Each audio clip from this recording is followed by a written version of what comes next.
has no right to defend itself, according to this UN special report, says that Israel actually does not have the right to defend itself. And let's listen to this video. It's about 2 minutes long, but it's a must listen to. Let's listen. With your permission, I will clarify what is self-defense under international law, and so that everyone can understand, well, there is not such a thing that Israel could claim. So, in common language, self-defense might be understood as the right to protect oneself. But however, Article 51 of the UN Charter that Israel has invoked is not just the right to protect itself. It's self-defense under international law. It's a legal term of art and means the right to wage a war, which Israel doesn't have. And this is consolidated jurisprudence of the supreme judicial organ of the United Nations. I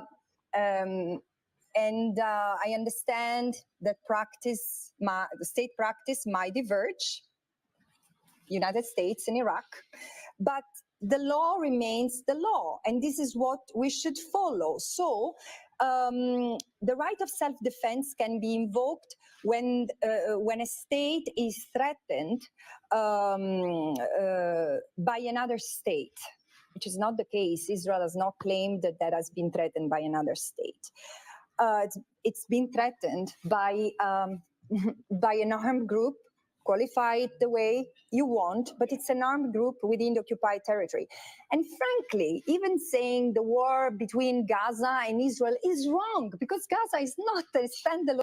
Right. So if you're not following what she's saying she's going through ways you can claim a right to self-defense. And it's saying you can't use like you're being attacked by another state, because by your own admission, Israel, Gaza, and Palestine is not a state, by your own admission.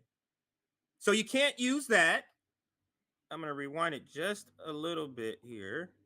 Threatened by another state. Which is not the case. Israel has not claimed that has been threatened by another state. It's been threatened by an armed group. Qualify it the way you want, but it's been threatened by an armed group. Qualify it the way you want. She's saying for those that want to say that they're terrorists, they don't classify Hamas as terrorists. It's an armed group within the occupied territory.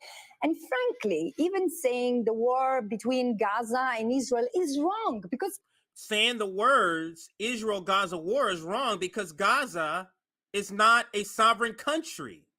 Gaza is not a standalone entity, it's part of the occupied territory. But so, in particular, Israel cannot claim the right of self-defense against a threat that emanates from the territory it occupies. You can't claim a right to self-defense from an area that's part or emanates from the occupied territories. That's absurd. Occupies from a territory that is kept under belligerent occupation. And this is not only this exists in the jurisprudence of the ICJ in general, it's also been said in the case of the occupied Palestinian territory. Like I said, like all the tides, all the public sentiment is turning further away from Israel. They were at their highest point on October 8th. That was the highest point of public sentiment that they would get.